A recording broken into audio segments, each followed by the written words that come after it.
Okay, so we are going to actually continue the live lesson.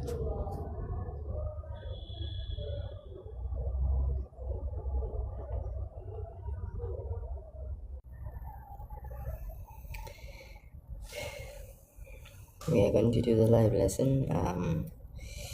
Once again, this live lesson will be hosted by yours truly. And from previous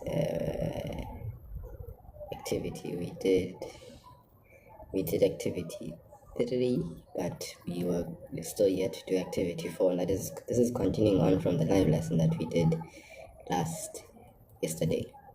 So if we look at the question there in activity 4, in the figure below, it says we need to reflect the points D and E and triangle ABC in the line y is equal to x. Okay, so let's do that. Let us get cracking. So in the figure below, reflect the points D and E and ABC in the line.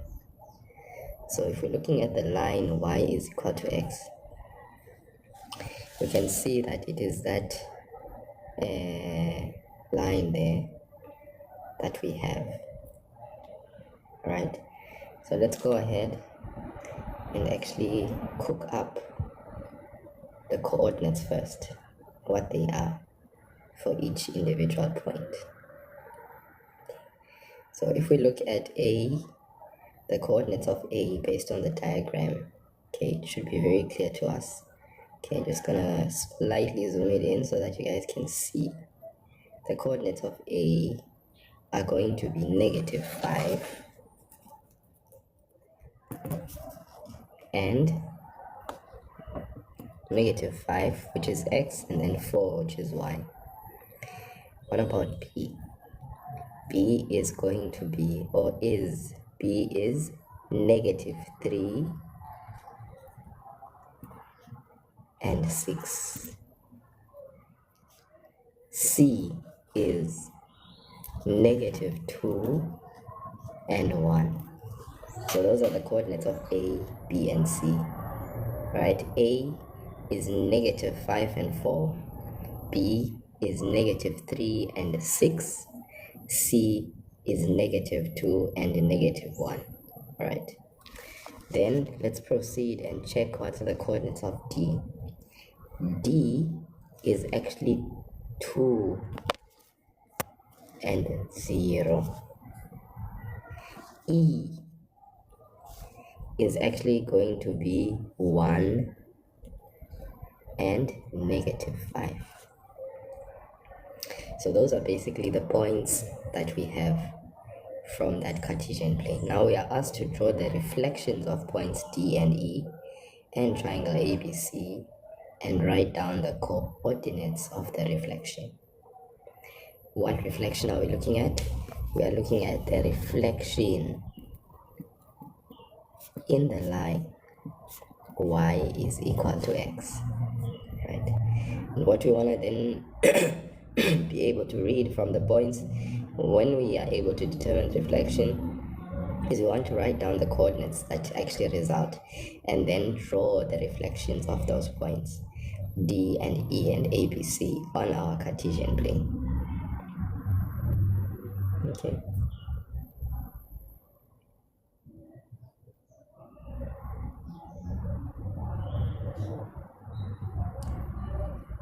Okay, so let's go. Let's actually remove this so that we can see what the reflection will then do.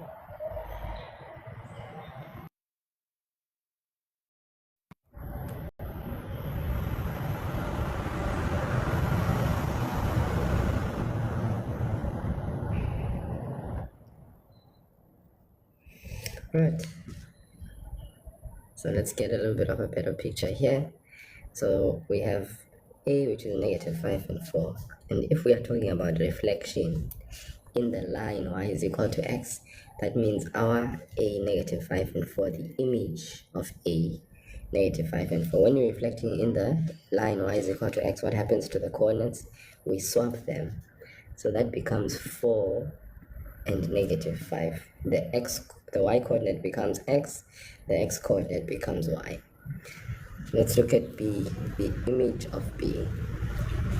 When we are reflecting in the line y is equal to x, what happens to B, negative 3 and 6? The image, we get the x coordinate becomes the y coordinate, and the y coordinate becomes x. So we just swap around these guys. What about C? If we are reflecting in the line y is equal to x, it means C, the image, all right, becomes what? 1 and negative 2. What about D? Grade 9s, what about D? The image of D, we write 0 and 2. So we are swapping these around because we are talking about reflection in the line y is equal to x, grade 9s. Then for E, the image of E, that means it becomes negative 5 and 1. So these are all reflections of the respective points in the line y is equal to x, because when we are reflecting in the line y is equal to x, we simply swap around the x and the y coordinates to get the new point. Okay. Then we've been asked, of course, now to draw these on a what? On a Cartesian plane. Right. So what we're then going to do is we are going to draw our Cartesian plane here. All right. Of course, when you sketch yours, you need to make sure that it is 100% going to be drawn with a ruler. All right. I'm not going to do freehand. And it seems like our highest value that we have here is 6. The lowest value being what? Negative 5. So what I'm going to do is that for the y-axis and the x-axis, I'm just going to ensure that we end at least 7. See? So 1 to 7 there.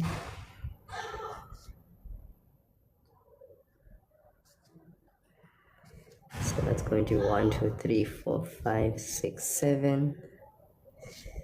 Okay, so grade 9s, this transformation geometry for grade 9s, okay, is really the real deal, right? If grade 9s have a good grasp of this transformation geometry, it should lay a sweet foundation for their knowledge in the future of how to do functions and how to deal with transformations in functions when they go to grade 10. So there we have it. That is our Cartesian plane. Now what we are going to do is we are going to first, we know that from the given diagram we had these, so we are going to draw first these original points. Okay, so remember A, okay, and this is a good exercise because this helps us to see that we are able to locate our points. So negative 5 and 4 on the Cartesian plane. X is negative 5, y is positive 4. So let's see. So our meeting place there, negative 5 and 4. X is negative 5, y is positive 4. So we are here somewhere. Okay. Yeah. So make sure that your ruler, you have your horizontal ruler there so that you can see that it matches up with this point. Then A is negative 3. X is negative 3, y is positive 6. So where are we? We are here somewhere. X is negative 2, y is positive 1. So we are here somewhere. Okay. So that helps us with triangle ABC. So triangle ABC.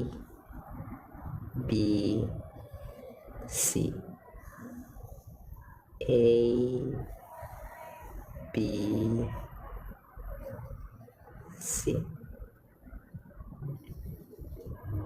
That triangle. Okay. So we can actually go ahead, A, our B, and our C. Then we have D and E, which are just sporadic points. So D is 2 and 0. That's here on the x-axis. And then E is 1 and negative 5.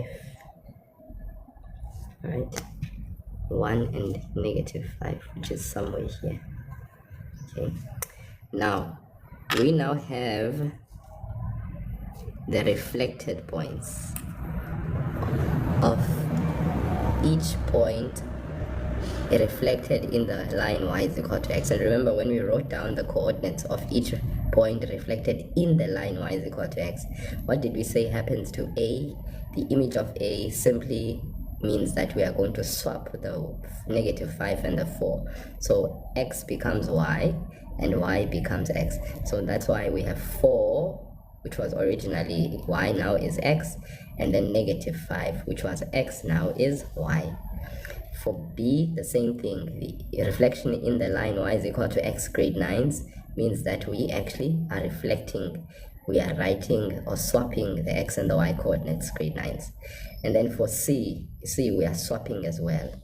For D, we are swapping as well. For E, we are swapping as well. Why? Because we are reflecting in the line y is equal to x. When we do that, we swap the x and the y value so that we get these coordinates. So grade 9s, I hope you guys are clear with how we reflect in the line y is equal to x. Now we can also then go on our diagram and sketch these points. So x is 4, y is negative 5. Let's go to the diagram. Where is x is 4? X is 4 here. Y is negative 5. Y is negative 5. So x is 4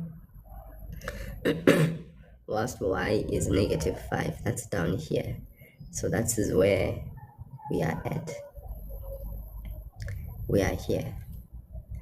Then x is 6. Y is negative 3. We are down here.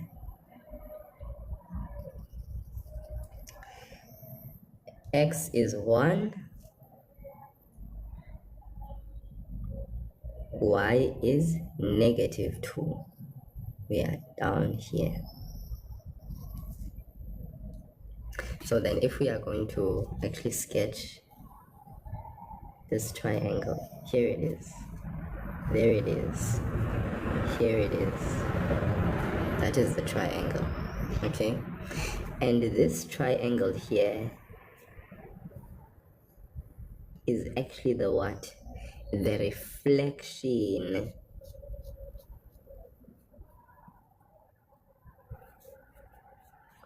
of this triangle ABC along this line y is equal to x. Okay, so then if we mark and label this, remember that our 6 and negative 3 was B, the image. Our 4 and negative 5 was A, the image. And then this was C, the image. So that's basically these two triangles here, this triangle and this triangle, are the representation of the diagrammatic sketch of the reflection of triangle ABC in the line y is equal to x. This and those two are reflections along this line y is equal to x. All right, yeah. Then we are not done. We have to also write down or sketch the points D, which is 0 and 2, the image of D, which was 2 and 0. Remember, this is 2 and 0. This is where D is at. But 0 and 2, this would be 0 and 2. Thank you, Mandy. Thank you so much for the gift. I really appreciate it. So 0 and 2, D, which is 0 and 2, is here. This is the image grade 9s. Okay, the image of D. Okay, remember D was 2 and 0, but then the image of D, that the one reflected along this line y is equal to x, is 0 and 2. That's where that point is located. Then lastly, E. E was 1 and negative 5. Remember E, where is E? 1 and negative 5. It was located there. Now the image is negative 5. So where's negative 5? Here. And positive 1. Positive 1 is here.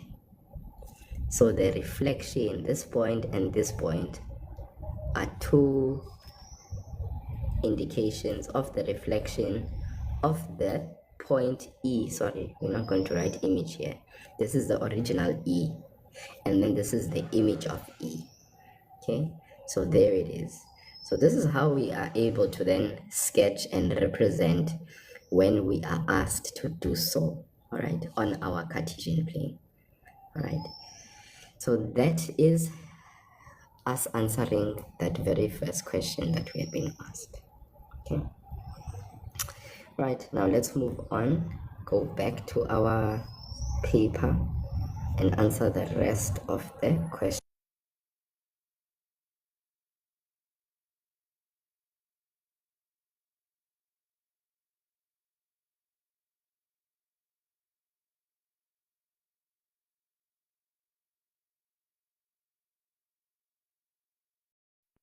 Okay, let's go on. Now we've done activity 4A. We drew the reflections of points D and E and triangle ABC and wrote down the coordinates of the reflections as you had seen the reflection in the line y is equal to x. Okay.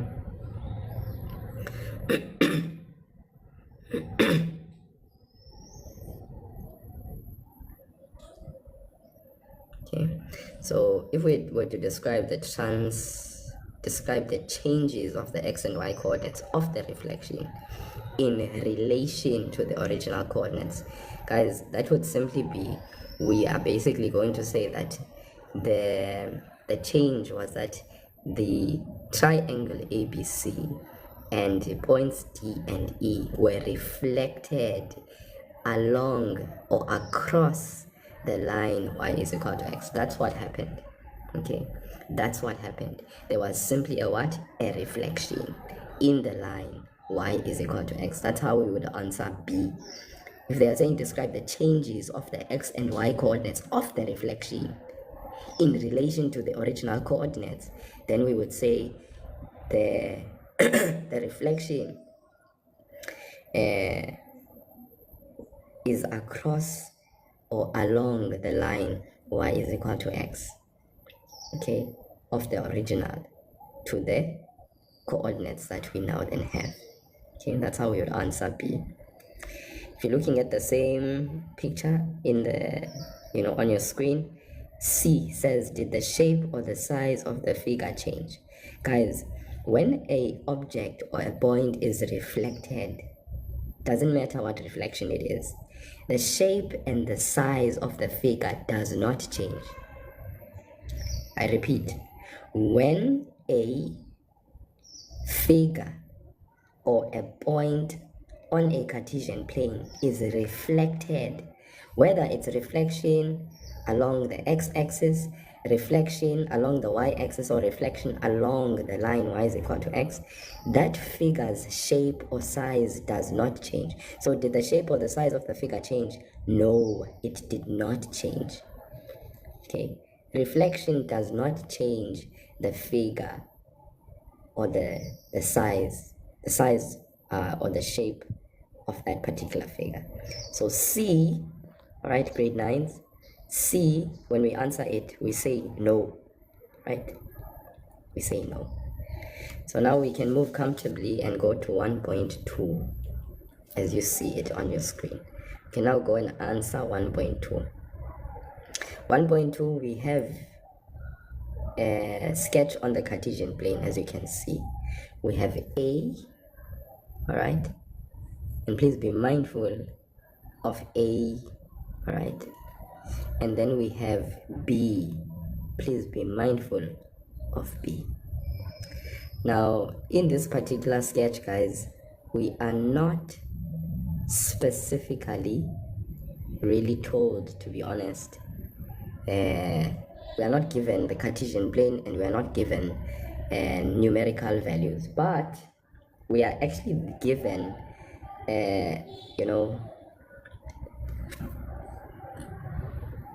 we are given though what you can see, right? And so there's that vertical side of this particular shape. A and B look like a trapezium. They look like two trapeziums. And what we are asked in 1.2 is to determine the scale factor to transform figure A to figure B. All right. Now, guys, on the left side, now remember, these A A has four sides to it. Okay, A has four sides. Okay, A has four sides, and they are asking us to do what? To determine the scale factor. Okay, I'm sure you guys can see that A has four sides, right? And B also has four sides. And if you look at A from to transform figure A to get it to B, you can see that we are going to be reducing A by a certain scale factor. Right? There's a reduction that happens. Okay, we are dilating the figure A so that we can get B. All right. So in order to reduce something, it means we are multiplying by a common fraction. All right. Just that we need to figure out what is this common fraction that we are multiplying by in order to get this diagram to be the way that it is. Okay. So if we look at the diagram itself, there are certain clues that we can pick up from the diagram that can help us in being able to get to the answer. So I'm very interested to know, just from you guys, from what you guys can see, what do you see and what can you conclude? What do you see and what can you conclude? What is the scale factor that transforms figure A to become B?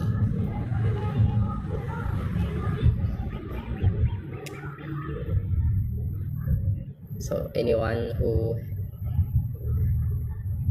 cares to share their idea of brilliance?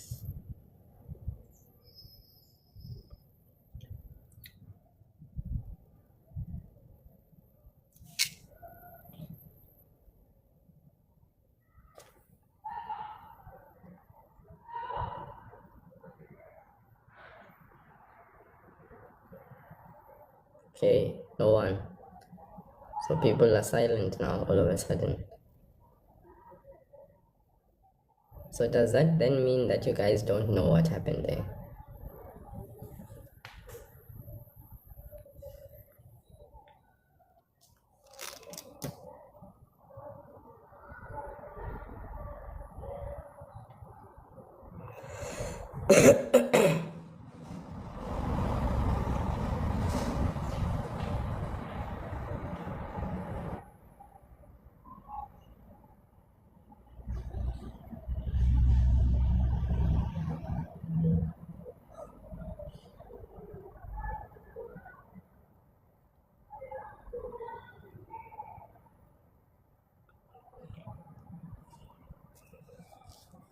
Guys, the question is on the screen. 1.2. Determine the scale factor to transform figure A to figure B. We are looking on the screen. The diagram is already there. You have figure A there and you have figure B. So all I'm trying to understand from you guys is what happened to figure A to get figure B. Okay.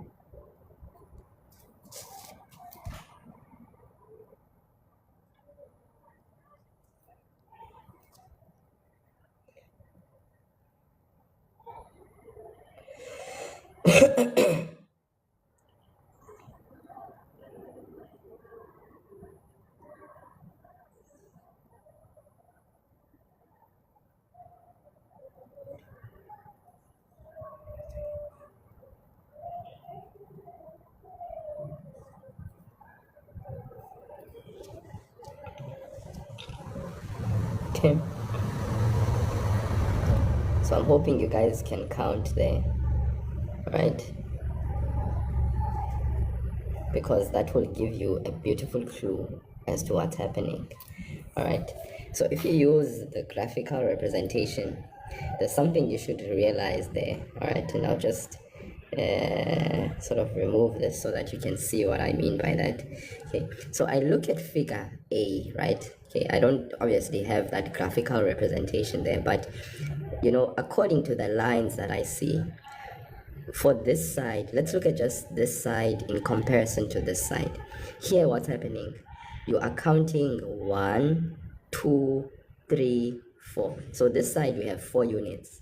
Are you with me? We have 4 units here using those lines that are there. You know, there are those lines that are there, right, which help you figure out what is the units. There's 1, 2, 3, 4 units this side. Let's check this one because we compared this side with this side. Then we check what is the ratio. Here we have 1, 2. So if we take the ratio that we have, because we are comparing what is happening from figure A to get figure B. So if we look at this side with this side, we are saying 4 divided by 2. You see? Yeah. So there is a certain scale factor that we are using here. But because we want to figure out what happened from figure A to get figure B, we are going to say 2 over 4, which gives us half. So that means our scale factor, we are enlarging by a scale factor of half. Because what are you going to do to 4 to get to 2? You are going to multiply this 4 by what? By a half. What's 4 times half? That will give you the 2 that we have for this particular diagram. So that's what we mean by what scale factor. But let's check if the scale factor is consistent for all sides. Let's come here. Okay, this side here, if we're using those lines that were there, we have 1, 2, 3, 4, 5, 6. This is 6 units. Compare it to this side. This is 1, 2, 3 units. All right. Now, of course, when we look at this one, we are going to say 3 over 6. What's 3 over 6, guys? When you simplify 3 over 6, it's also what? A half. So we're still getting the same scale factor. All right. So this is very important. From the big diagram to the small diagram, if we want to find the scale factor, we take the small length divided by the big length. And the other side, another corresponding side would be the small length divided by the big length. This should be consistently true. Okay? Small divided by big. Small divided by big, because they asked us to share what is the scale factor from figure A to B. Okay, so that means we are moving from big to small. If we are moving from big to small, that means small is at the top, big is at the bottom. But if the question was in reverse and they had said, describe the scale factor of B becoming A, then we are talking about a small object becoming bigger. Then we would actually say big divided by small, right? Because if we were saying from figure B to A, then we are moving from small to big. And if we are moving from small to big, it means the big side will be at the top, the small side at the bottom. So that's just something to note when we want to find the scale factor, all right, for that particular enlargement of the object. So here, this is a reducing of an object, but we talk about being enlarged by a scale factor of a half, all right? Okay, that's very important. So it's half, guys. That is the scale factor. We can look at even this side in comparison to this one. Okay, so once again, from this to get to that, what scale factor was used? It means 1 divided by 2. You see? You see, guys? So it is also consistently true, right? And this would also be true for that side as well, okay? So since this is vertical and horizontal, it was very easy to be able to use this side, use those corresponding sides and their ratio, corresponding sides with their ratio, corresponding side with their ratio, okay? So the fraction 3 over 6 is the same thing as the ratio 3 is to 6, 2 is to 4, and 1 is to 2. Because remember, guys, a ratio, what is that? Ratio is the comparison of two quantities of the same type, all right? So 3 over 6 is the same thing as 3 is to 6. 2 over 4 is the same thing as 2 is to 4. 1 over 2 is the same thing as 1 is to 2. Okay, and all these ratios can be simplified to become what?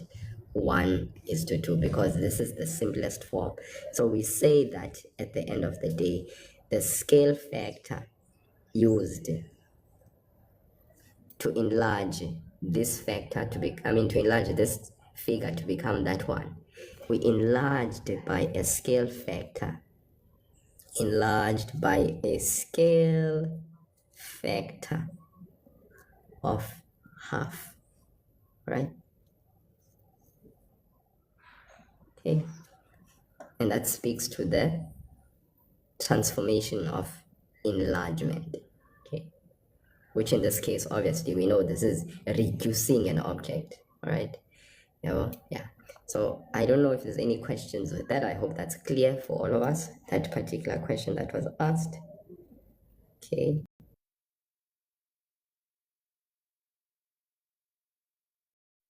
To where we were. The next question here says, enlarge the given lengths of rectangle ABCD. We're looking at 1.2 there at the bottom. 1.2 before we get into the rectangle itself. The statement says enlarge the given lengths of a rectangle ABCD in the ratio 1 is to 2. All right. Remember, a rectangle has sides, opposite sides that are equal.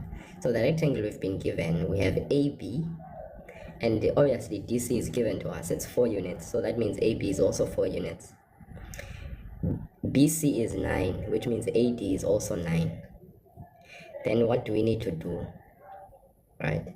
We need to enlarge the given lengths of rectangle ABCD in the ratio 1 is to 2. Okay, so grade 9s, I hope we can see this. We need to enlarge what? We need to enlarge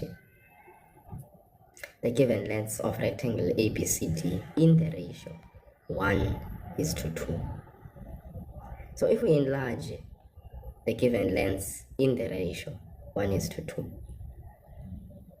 what then will be the resulting lengths? Because A says draw the enlargement of the rectangle ABCD and indicate the lengths of the corresponding sides. Label the enlarged rectangle E, F, G, and H. Okay? Yeah.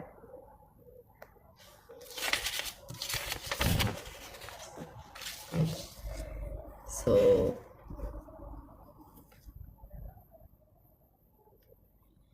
alright, so I'm just gonna really be free-handed here, and please guys forgive me, because as I said, the one hand that I have here is simply being used for holding the phone. So I hope you guys would be a bit merciful there and understand my plight.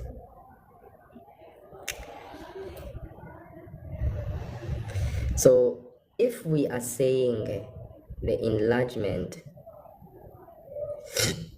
is using the ratio 1 is to 2, remember, what did we say 1 is to 2 means? 1 is to 2 is the same thing as a scale factor of a half.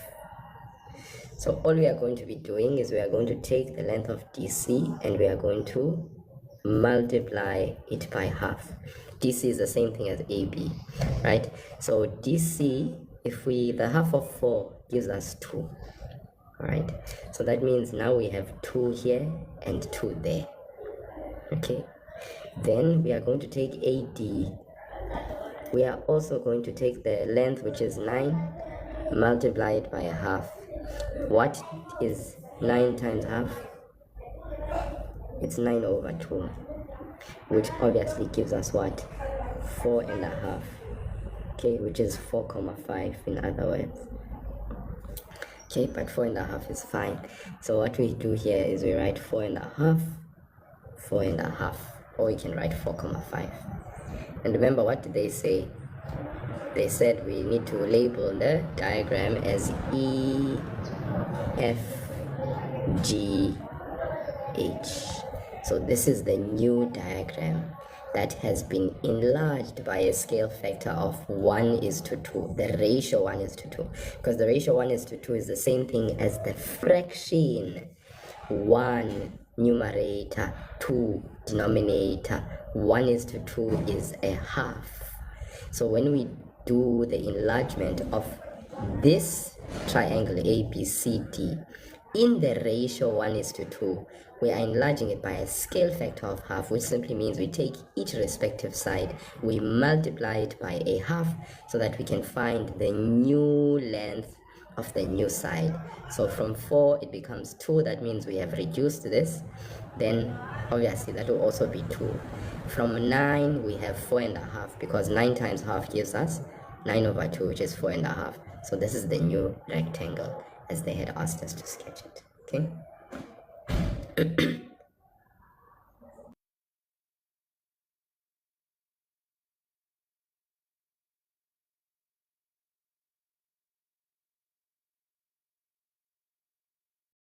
Moving swiftly along to the next question. The next question says, calculate the area of rectangle ABCD. Then the next one says, calculate the area of the enlarged rectangle. Then D says, determine the ratio of the area of ABCD to the area of the enlarged rectangle. And then E says, determine the ratio of the perimeter of ABCD to the perimeter of the enlarged rectangle. Right. So these are 4 questions that come about shortly after having found the enlarged rectangle. So I think they are worth our attention, and we are going to answer these very nicely. This then leads me nicely into the next topic that we're doing in term 4 as grade 9s, which is the topic area and perimeter. Right? So this is such a beautiful question. It's situated here so that it can lead me nicely into the next topic. Calculate the area of triangle ABCD. So we are going to do that. Alright. 1 says calculate the area of triangle ABCD. So not triangle, but ABCD, which is the quadrilateral, the rectangle that we have. 2 says we need to then calculate the area of rectangle EFGH.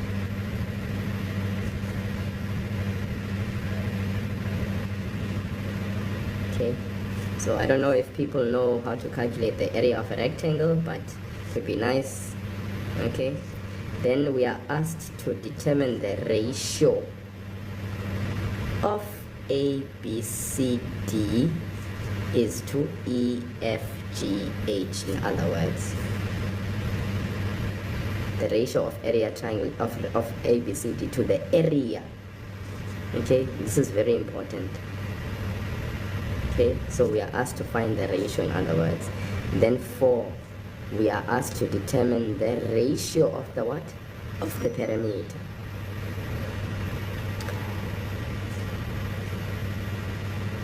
of ABCD 2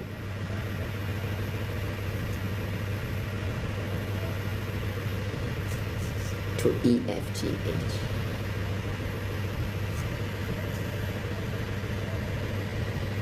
Okay.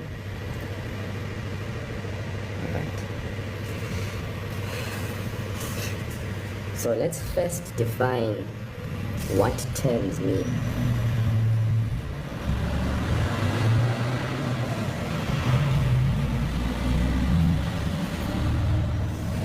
Want someone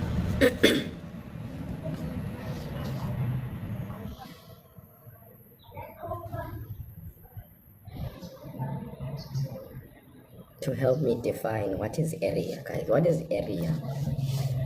Okay, can someone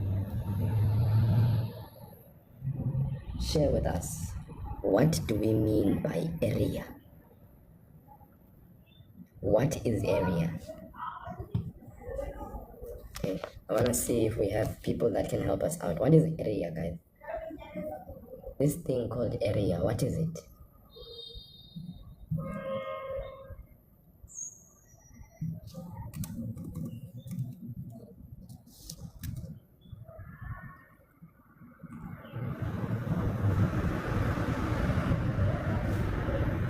Do you know what it is? Area is the measure of what? Of space inside a 2D shape. What is area? Area is the measure of space inside a two-dimensional shape. Guys, there are many two-dimensional shapes. Okay, so for instance, your quadrilaterals are two-dimensional shapes. Why do we call them two-dimensional shapes? It's because they actually have a vertical dimension, which is one dimension, and a horizontal dimension, which is your second dimension. So grade 9s, we need to understand that area is simply a measure of space inside a two-dimensional shape. Grade 9s, what is interesting for me to note is that grade 12s seem to also have a problem when it comes to area. Grade 12s have a problem with area. So when you are in grade 8 and 9, you need to grasp the concept of area. If you understand the concept of area as a grade 9 learner and a grade 8 learner, then you should have no problem in grade 10, 11, and 12 in being able to do a topic there in grade 10, 11, and 12 called measurements. In grade 10, you do measurements. In grade 11, you do measurements. In grade 12, you culminate your understanding of measurements when you actually apply your conceptual understanding of that into a topic that they refer to there in grade 12 as calculus. So we need to have this basic understanding first of what area is. Area is the measure of the space inside a two-dimensional shape. That is what area is.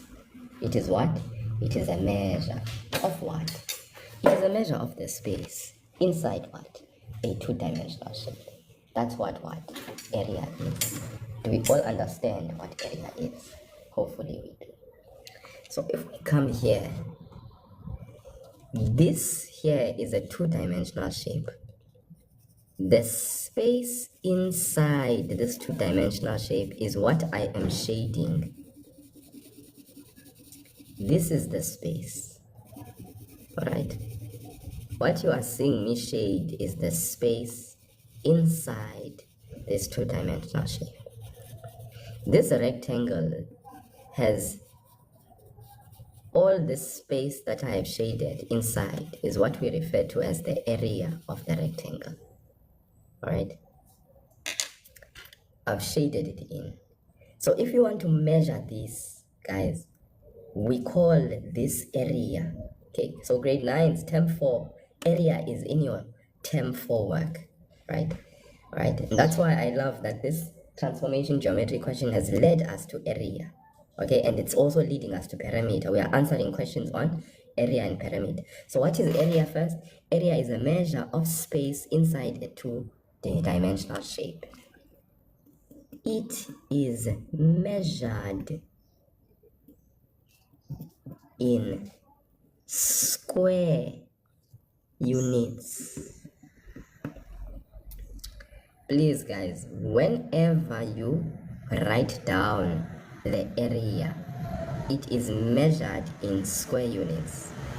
So if we do not have a recognizable SI unit, okay, and we actually have just a length with no SI unit, then we must make sure that we write our area, but then we put units squared at the end.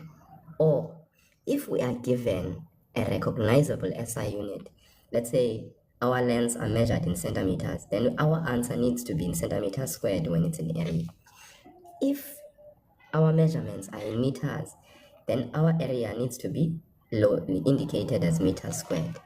And so it goes. I'm hoping you get the point. If it's in millimeters, the length, then we have to write our area in millimeters squared. So I repeat one more time. What is area? Area is the measure of space inside a two-dimensional shape. And I've just indicated to you, if it's a rectangle we are speaking about, this is a two-dimensional shape. Why? Because it has a horizontal dimension, it has a vertical dimension. So this is 2D. Then this space inside this two-dimensional shape is our area, what I've shaded. So if we want to measure the area of this two-dimensional shape, for a rectangle, there is a formula that assists you to measure the area of a rectangle. Remember here, they said calculate the area of rectangle ABCD. What are the respective dimensions of the rectangle? There's 9, which is your horizontal dimension, and there's 4, which is your vertical dimension. So the area of the rectangle, if we want to calculate it, we have a formula for the area of a rectangle. This is your breadth, your shortest side. This is your length, your longest side. So we say area is equal to length times breadth. So if we want to answer that first question, number 1, calculate the area of rectangle ABCD. The length, which is the longest side, is equal to 9 units. The breadth, which is the shortest side, is equal to 4 units.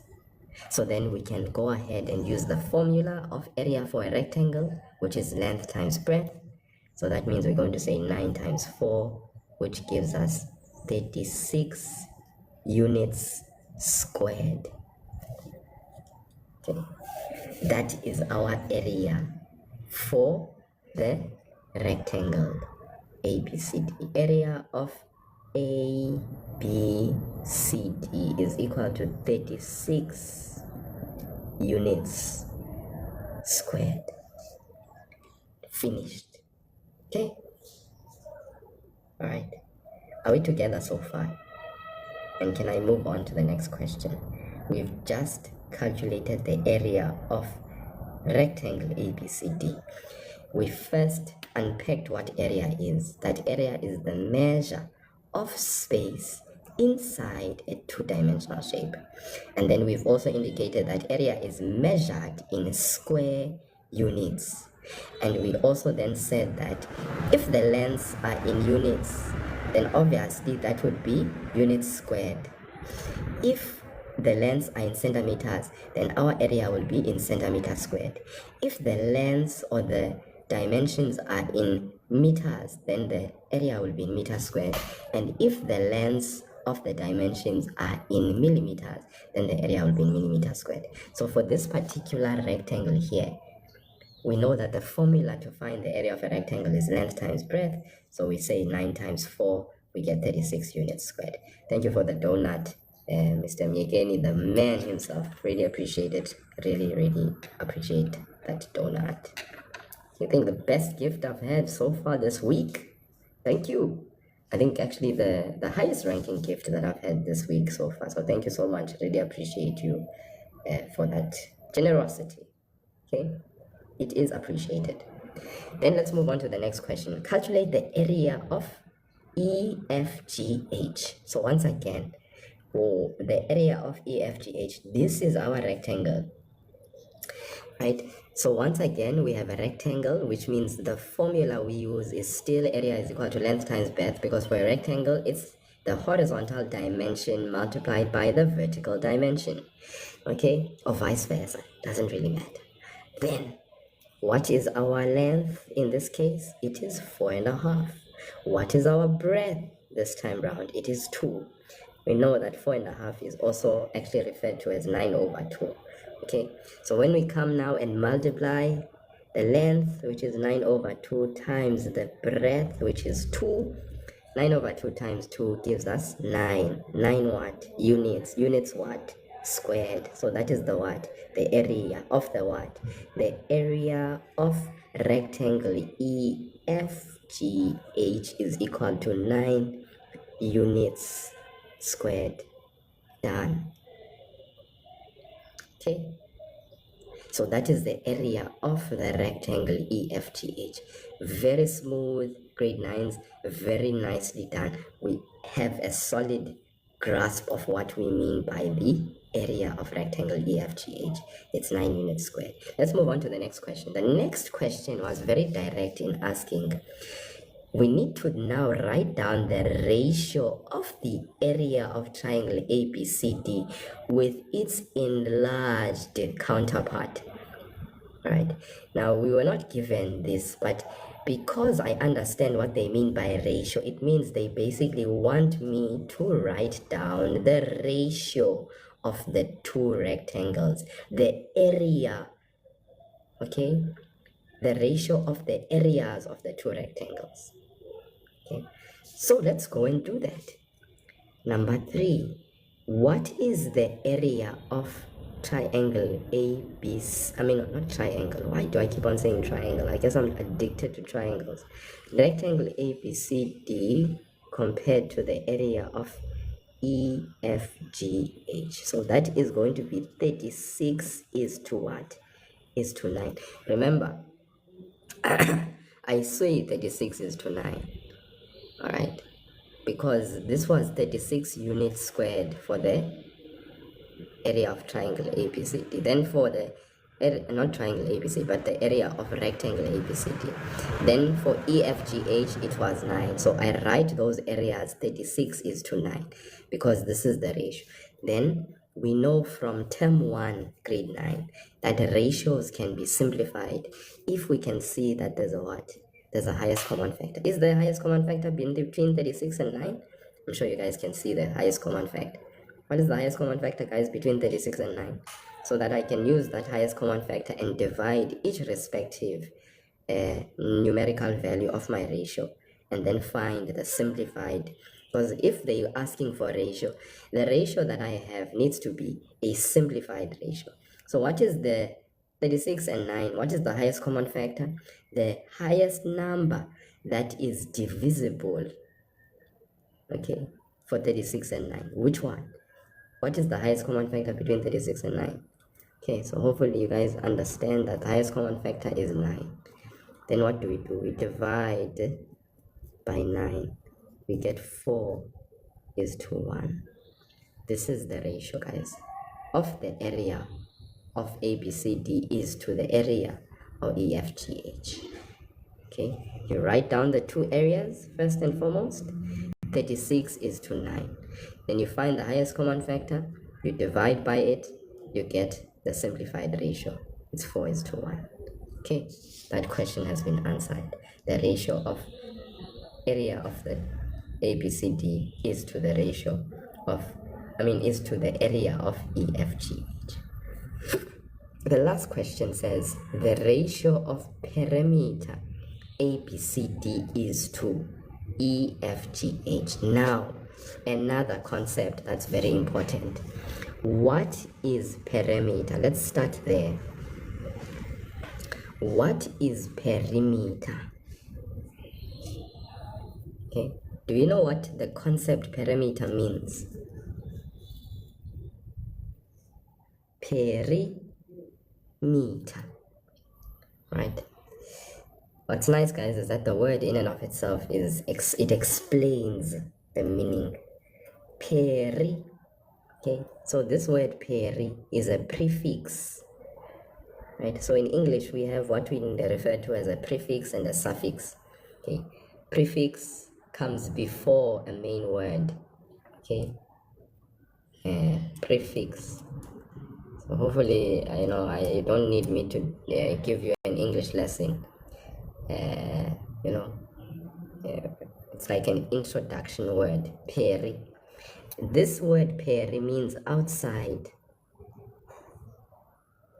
Okay, the word peri means outside. Meter means distance, right? Yeah, because we use that basically as a measurement of length or distance. So we say length or distance. All right, so this basically perimeter means the total distance around a two-dimensional shape. It has to obviously be 2D because we refer to that as the total distance around a two-dimensional shape. So when we are looking at perimeter, we are now not looking at the space covered within an object anymore. No, we are looking at, if this was an athletic field, you are running from this point to that point. How far did we run? 4 units. Then from here to there, 4 plus 9, we have 13. Then from here to there, plus another 4, 13 plus 4, 17. Then from here back to where we started, 17 plus 9, 26. We are back at the starting place. You see? So in other words, when we talk about perimeter, we are talking about the total distance around a two-dimensional shape. Okay, so that's why I said it's in the word. Peri means outside. It's a prefix that means outside. Meter is a suffix, okay, which means it's a suffix. It's another word which means distance. Take the two together, the outside distance. So when we say perimeter, we're talking about the total distance around or outside that two-dimensional shape. Make sense? Yeah. So if we are going to find the total distance around a rectangle, again, think about it practically. How many lengths do we have? How many long sides? We have 2 long sides. So that means we are going to say 2 long sides plus how many short sides do we have? 2. And they are the same. The reason why we say 2 lengths, because these 2 lengths are opposite sides that are the same. So that's why we say 2 times that length plus the 2 short sides, which means we say 2 times those breadths.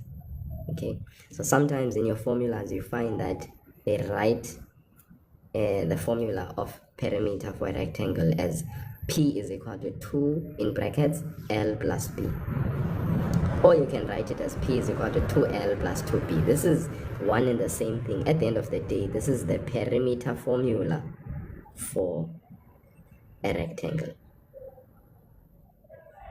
Okay, yeah, but you can also just simply add the 4 sides. 4 plus 9 plus 4 plus 9.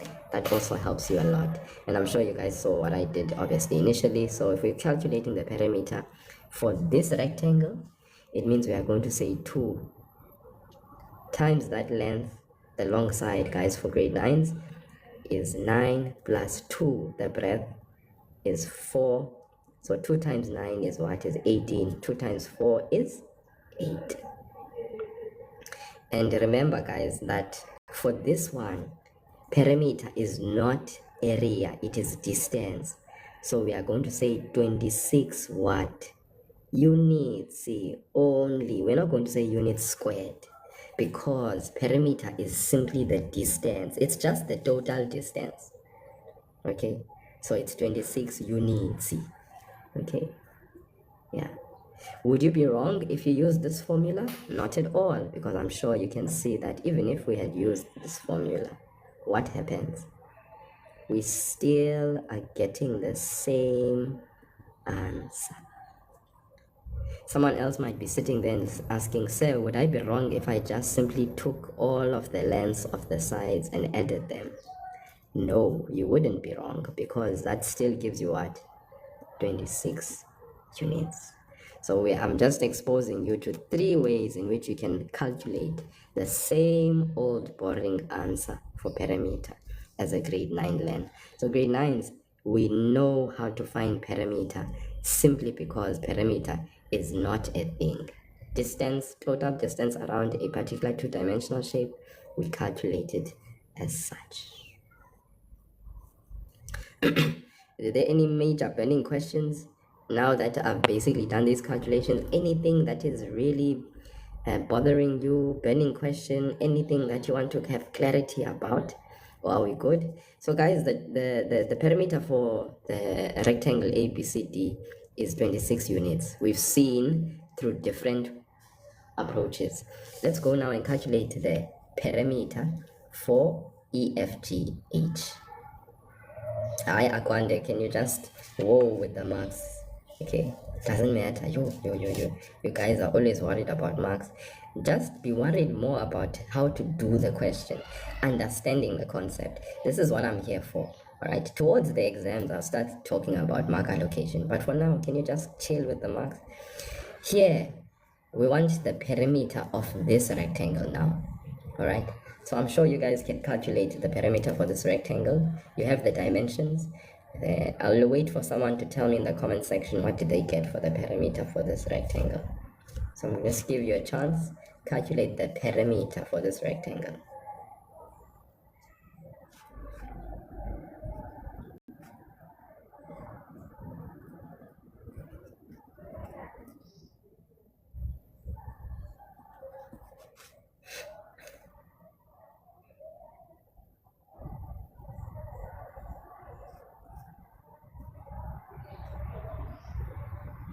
Yeah, I'm waiting.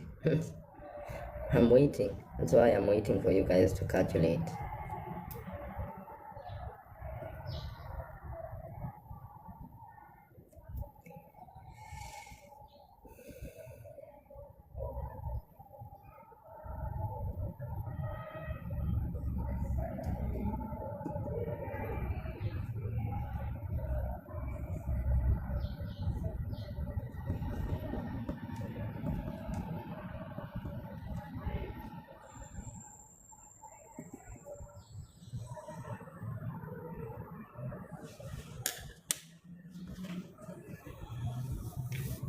Calculate the perimeter of rectangle EFGH.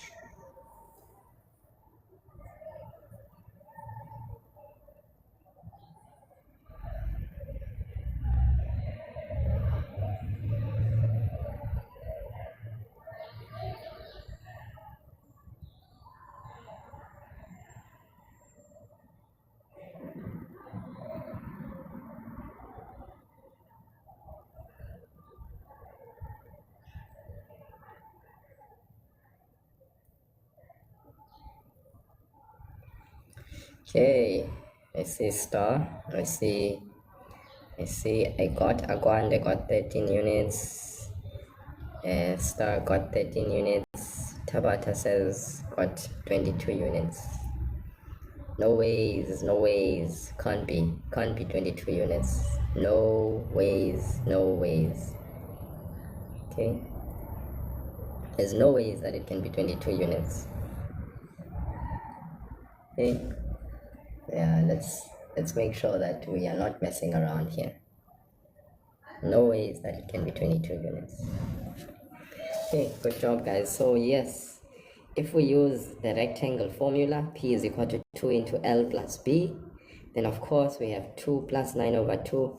Alright, you could use your calculator, but for me what I did is I actually used the addition of fractions. Remember, when we have 2 plus 9 over 2, it means the LCD is 2.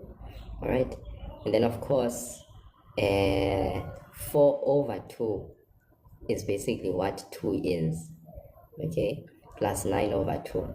So that means when the denominators are the same, we can now add the numerator. 4 plus 9 gives us 13. 13 over 2.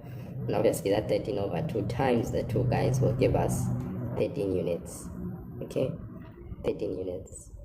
I think even when you use the calculator and you add the respective dimensions together, 2 plus 4.5 plus 2 plus 4.5, you still get 13 units. Remember, 4.5 guys is 9 over 2. Alright, yeah, so the parameter is definitely 13 units. So good job to those who got 13 units. And then remember, the question asked us to find the ratio of the parameters of A, B, C, D is to E, F, G, H. Remember, our parameter for A, B, C, D is 26. Then our parameter for E, F, G, H is 13 units. So that's why I went through the calculations of finding the parameters, so that at the end of the day, I can write the ratio. A, B, C, D's parameter is 26, whereas E, F, G, H parameter is 13. 26 is to 13 is the ratio. I then find the highest common factor between 26 and 13, and then I simplify my ratio. So the ratio of the parameters for A, B, C, D, and E, F, G, H is 2 is to 1. And that's that. Okay? Right? 2 is to 1 is the ratio of the parameters of A, B, C, D is to E, F, G, H. Right? So guys, that was a nice, beautiful intro to area and parameter. And so area and parameter are important topics that we cover in this amazing term of ours, the term that we are entering in. Alright.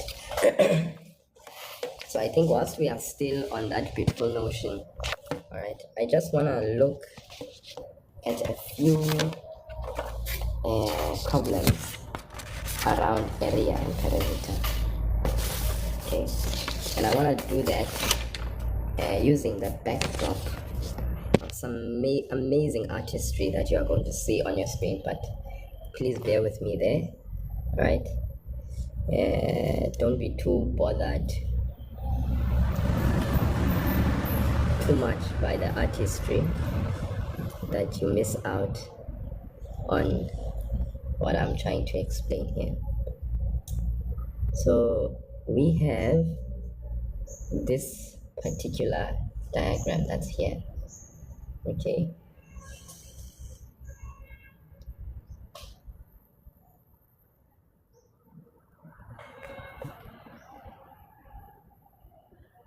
sorry, 8 meters, 15 meters. So here in this diagram, we are asked to calculate the perimeter of the figure that you see before you. Alright. So I just want to sort of like continue on this trail and concept of perimeter. Okay guys, I'll be posting this video on the YouTube channel the minute I'm done. So if you are here, you're joining in and you missed maybe the transformation geometry part of this lesson, then it will be your joy to actually go and check out the lesson the minute I post it when that time comes. Okay, so what is the, okay, this is just a something to indicate that the what you may call, this is 90 degrees. Okay, it's a 90-degree angle. All right, so now we are being asked to calculate the perimeter of this diagram. Okay, so can we be so kind to basically see how do we find the total distance around this shape? Okay, you can see this is all measured in meters, and we know that perimeter is the total distance around a shape. Two-dimensional. This is two-dimensional because it basically exhibits vertical dimensions, horizontal dimension.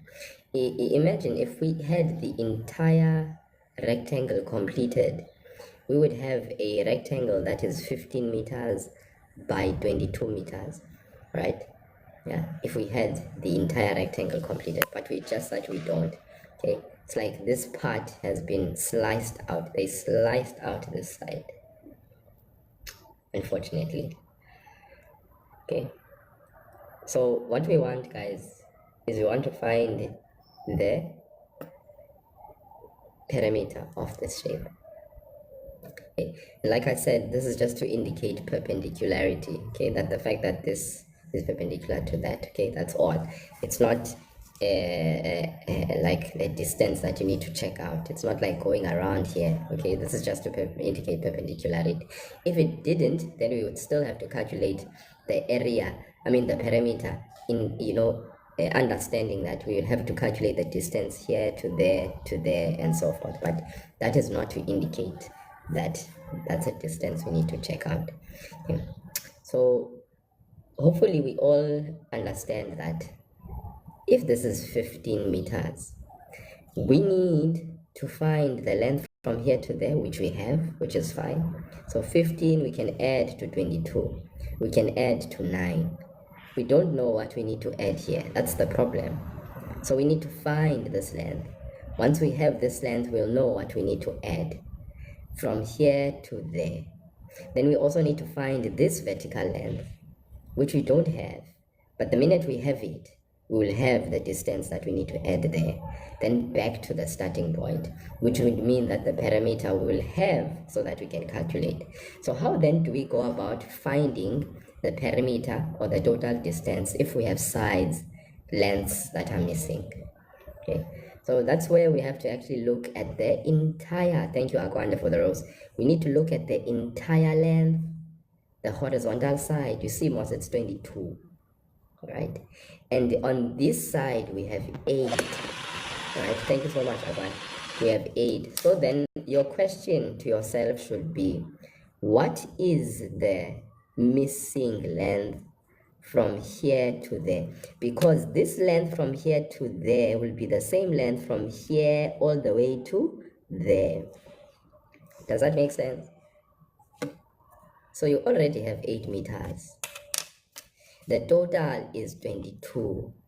How much do you need to add to 8 to get 22? You see, we have 22 meters. We have 8 meters. We need this length so that we can calculate our pyramid. We need this length. So 8 plus what will give me the total of 22? You see that, guys? I hope it makes sense. You look at it in the same way on this side. You have 9.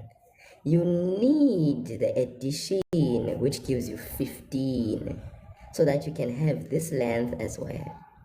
Does that make sense? So to get this horizontal length here, you need to take the total minus the length given to you so that you can get this portion. To get the vertical length, this portion here, you need the total, okay, which is 15, and then 9 plus what gives you the 15, or you can say 15 minus the 9 gives you what, which is this portion. So we need this portion and we need that portion. Okay, so I love people in the comment section are interacting.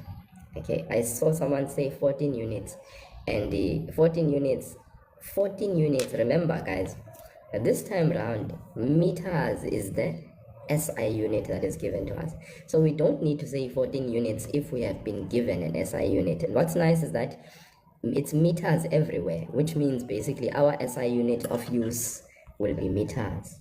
Okay, so I'm guessing the person who said 14 is saying 14 for this part, this portion. And is that correct? If we check it out, yes, 22 minus this 8 does give us 14. So yes, guys, it's going to be 14 meters. The distance from here to there. How did we get it? We took the total opposite side, which is 22 meters. In the same horizontal dimension, we have 8 meters. 8 meters plus what in the same horizontal dimension will give us 22. It is 14. Or we can say 22 meters minus this 8 will give us the 14 meters that we need for this particular distance. So it's 14 meters, my grade 8s and grade 9s. Okay, yes, very good. Then we need this length as well, as I had indicated earlier on. This is a vertical length complemented by this vertical length that is the total. We have the portion of that length, which is 9 meters, which means from here to there, where this part cuts off, we have 9 meters. 9 meters plus what? This portion here will give us 15. That is the $1 million question. So I see Tabata is saying 6 meters. Star did also say 6 meters, and Star said the other one is 6 meters already in the beginning. So you are right. This is 6 meters, because 15 minus this 9 in the same vertical dimension gives us 6 meters. Now let's go and recheck our shape, the entire two-dimensional shape. Can we now calculate perimeter? Yes. Why? Because perimeter is the total distance around the shape. Do we have all the lengths that we need? Well, let's check. Here is Caster Semenya. Or maybe we can say here is who are the top athletes nowadays that we have? Yeah, maybe yeah. Usain Bolt is not longer there, you know. Anyways, this athlete is going to ride 15 meters, run 22 meters, run 9 meters, run 14 meters, run 6, and run back to the place where they started. I think the total distance now can be calculated. So let's go. What is nice first and foremost? We check a few things here. First, what unit is our length in? Are all the lengths that we have having the same SI unit? The same SI unit. In this case, guys, the same SI unit. 15 is in meters, 8 is in meters, 6 is in meters, 14 is in meters, 9 is in meters, 22 is in meters. We must ensure that we have the same SI unit. If we don't, then it is our privilege to use the tools that we have been taught to then convert unit to unit.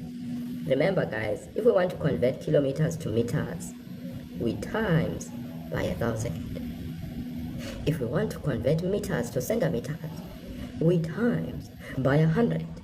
If we want to convert centimeters to millimeters, we times by 10. If we want to do the reverse, meters, millimeters to centimeters, we divide by 10. If we want to convert centimeters to meters, we divide by 100. If we want to convert meters to kilometers, we divide by 1,000. And if we want to convert from millimeters all the way to meters, then we know that we must first divide by 10, then divide by 100. Or we can just simply say divide by 1. How many zeros? 1, 2, 3 zeros. So we divide by 1,000. Or we want to convert millimeters all the way to kilometers. Then we divide by what? By 1. How many zeros? 1, 2, 3, 4, 5, 6 zeros. So we divide by 1,000,000. You see? Or you can just divide by 10. Get centimeters, divide by 100, get meters, divide by 1,000, get kilometers. Or you can just divide by 1,000,000 straight up.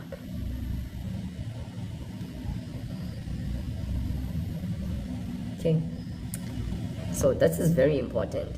Ensure that your distances or your lengths have the same SI unit. We are safe here, so we don't have to worry. Then you can go ahead and calculate the perimeter. But before you actually calculate the perimeter, ensure that in your diagram all of the dimensions are covered. We can't calculate perimeter if we're missing this part, and we can't calculate perimeter if we're missing this part as well. So it's very important to have all the parts so that we can calculate the total. Remember, total means every side, everything added together. So let's go, let's add. Caster Semenya is running from here to there, 15 meters. He runs 15 meters, she runs 15 meters, she or he, 22 meters, runs 22 meters, runs 9 meters, runs 14 meters, back to 8 meters. I think everyone has been accounted for. No, we missed the 6. Imagine guys, missing 6 meters. Hey, let's recheck. 15, good. 22, good. 9 meters, good. 14 meters, great. 6 meters, good. 8 meters, back to the beginning. We don't add 15 meters again. That's where we started. Then we are safe. Take Mr. Calculator if we don't know how to do mental maths. Okay, it's so good to mentally do these things in your head, but if we don't know how to, please guys, use a calculator so that you can get the answer. So our perimeter, guys, in meters, the total distance or the perimeter of this particular shape is what? 15 plus 22 plus 9 plus 14 plus 6 plus 8 gives us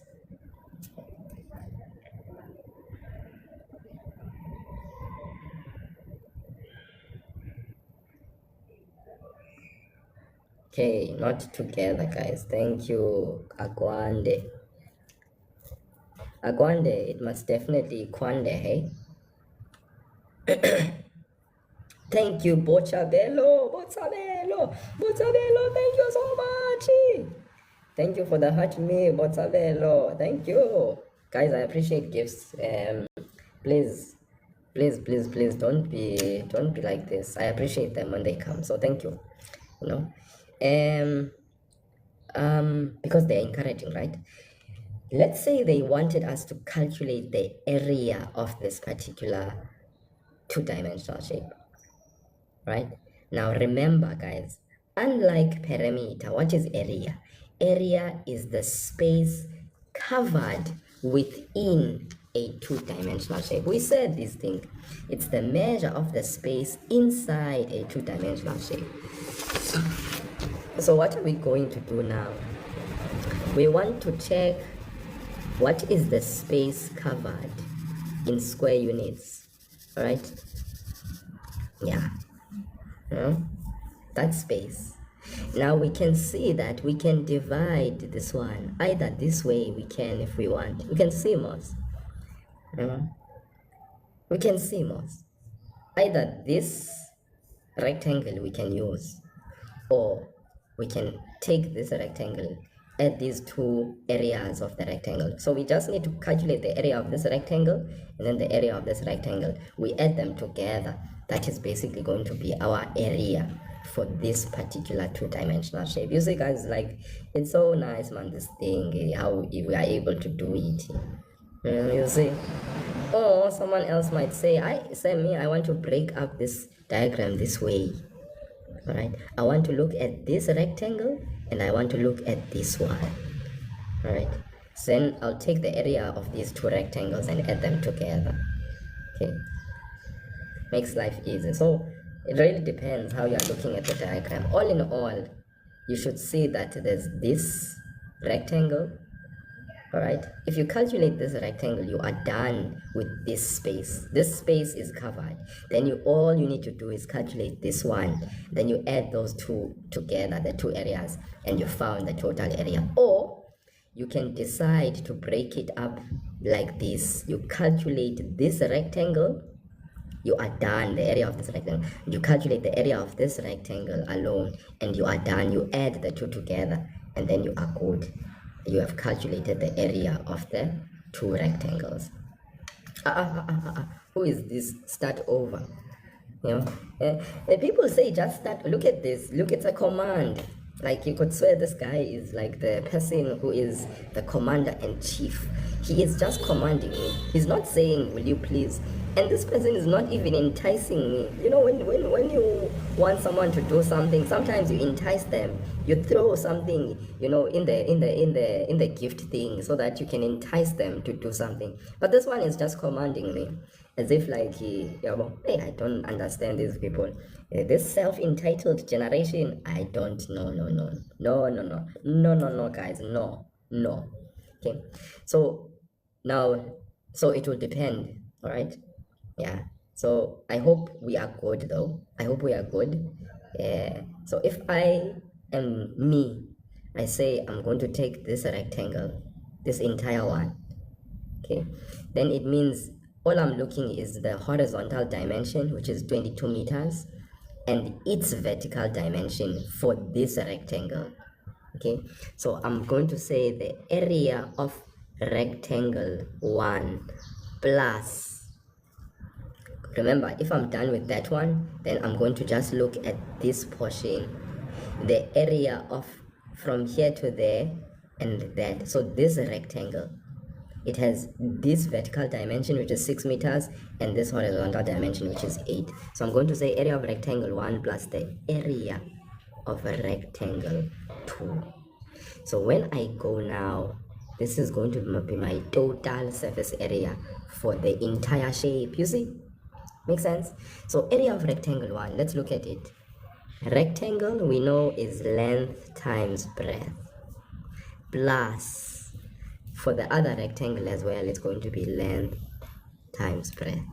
So let's go now and look at the dimensions for the two rectangles. So my first rectangle is this one. What is its horizontal dimension? The length, the long side, it is 22. And then its breadth, its short side, obviously here this is 9. Obviously that complements this side. Okay, yes, I will, Minnie, I will. You know, Moss, as usual.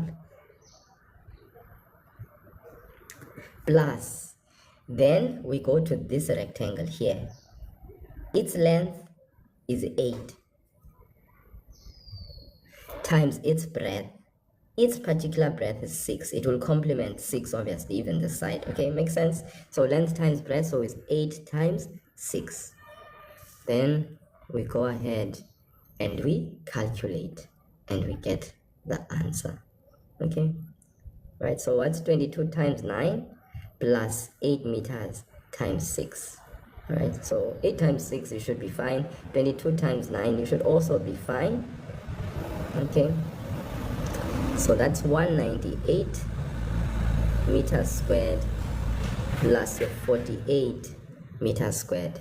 If you add those together, 198 plus 48, that should give you a nice sweet answer of 246. Very good. RIP. This is the total surface area of that particular two-dimensional shape.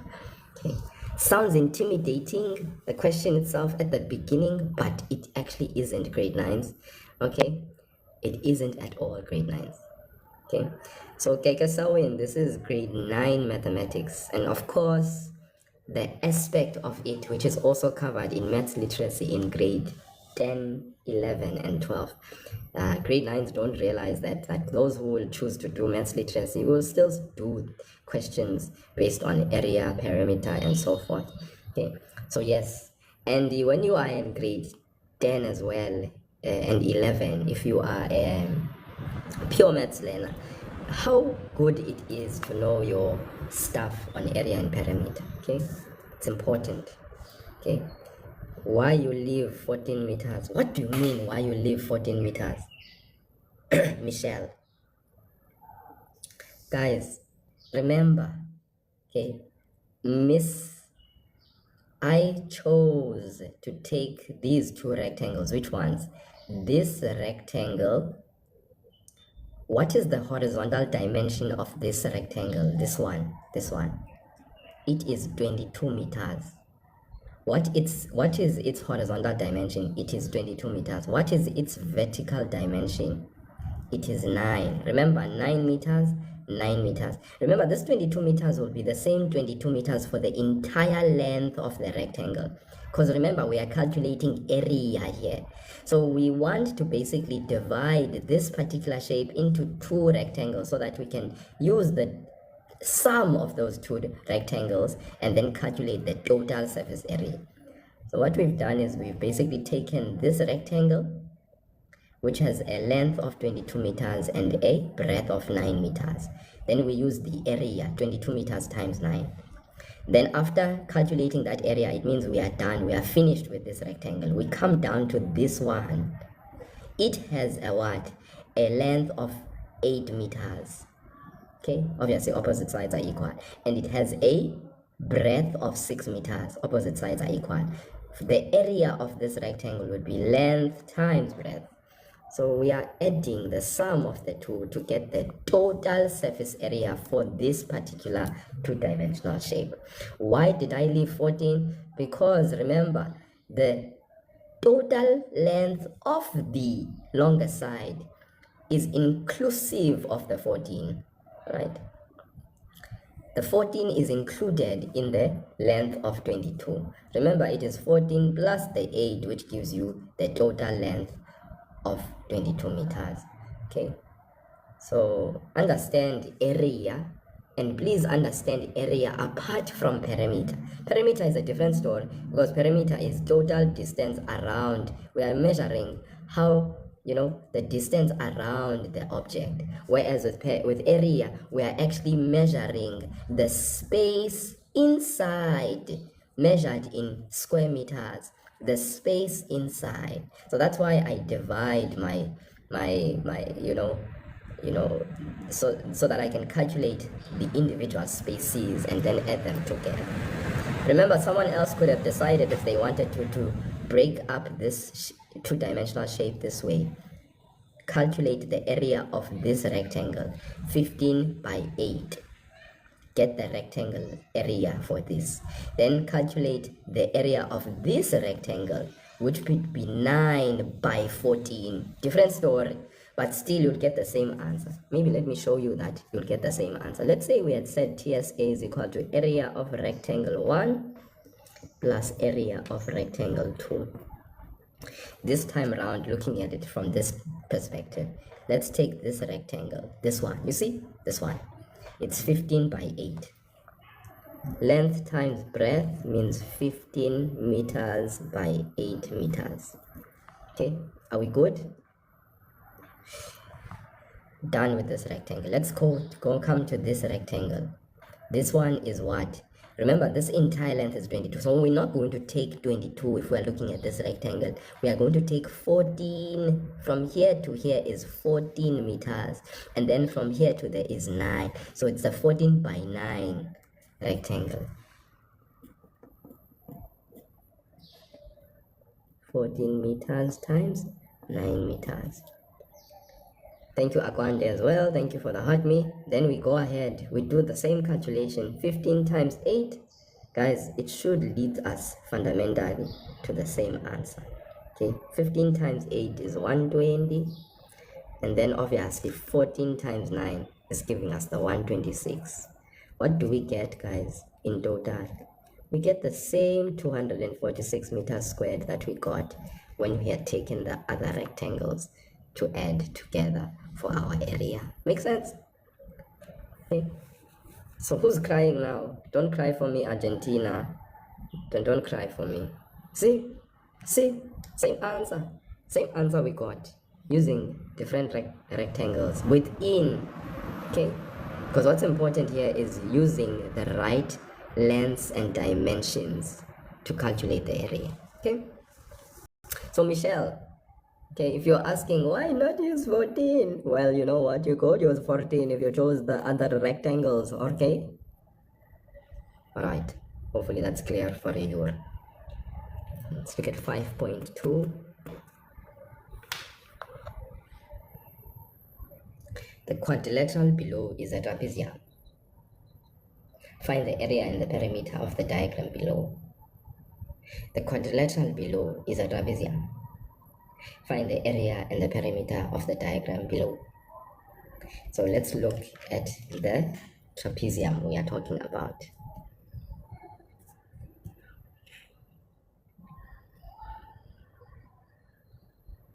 Okay, forgive me for my imperfect drawing.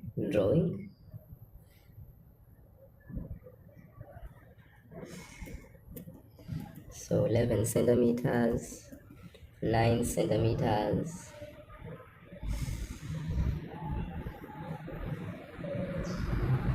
perpendicular height 8 centimeters.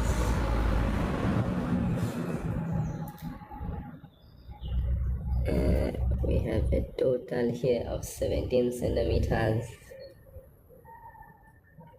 and we are asked to find Mr. Perry,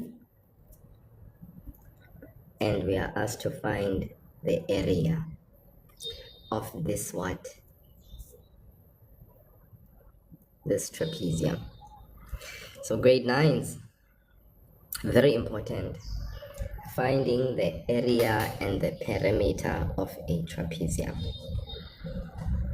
Okay, so something else that I just need to, so we call this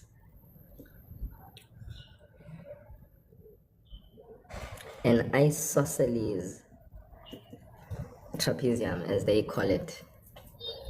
Okay, yeah. So we are asked here to calculate this isosceles, find this area for this isosceles trapezium, right? So I just want to bring to your attention that because this is a unique trapezium in that it's an isosceles trapezium, this side is equal to that side. Okay, so what we are being asked now is we need to calculate the what? We need to calculate the perimeter. Okay, so RIP Hekachiliza is saying so the other side is 9. That's what Mr. RIP is saying. Okay. Okay. So I'm guessing Mr. RIP. So when we look at questions like this, we need to, if we want to calculate perimeter, we need to obviously have all the dimensions. All the dimensions need to be here. Okay. Okay, so let's do that. So that means yes, RIP.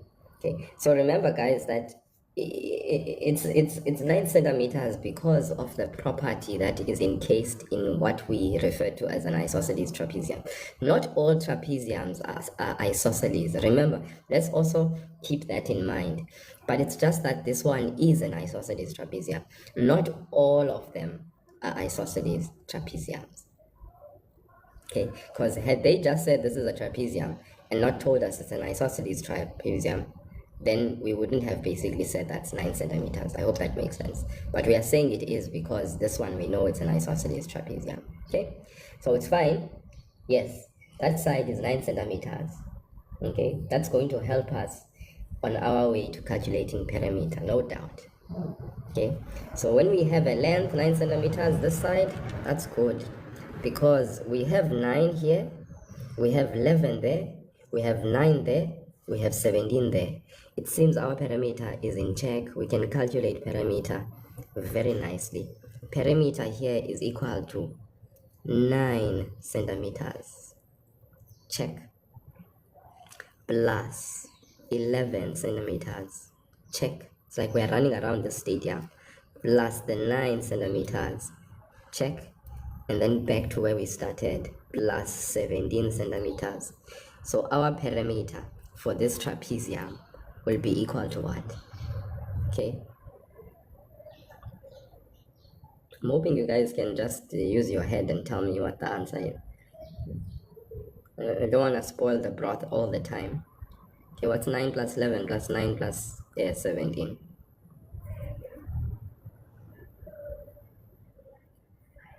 Where are my mental maths people at here?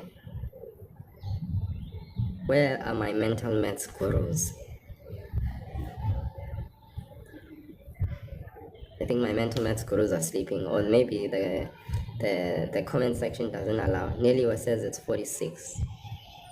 Michelle says it's 46.